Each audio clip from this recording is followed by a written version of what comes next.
এখন কি করো? কি করো? ডিম ছিল?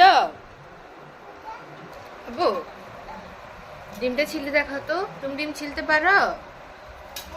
পারো? তোমার গুণ হয়েছে অনেক। উফ উফ গরম। উফ উফ উফ উফ। আহ রে, কিছু হবে না বাবা, আস্তে আস্তে করে করো। ফু দিয়ে ফু দাও। ইয়ে, পেরেছো? পারছো? ডিমটা ছিলে দেখো তো। হ্যাঁ ছিলে ফেলো। 1 2 3 বলে ছিলে ফেলো।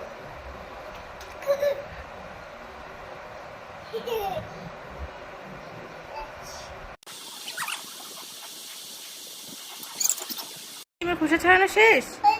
এবার একটু ডিমটা খেয়ে দেখাও তো। ওটা একটু মজা, টেস্টি।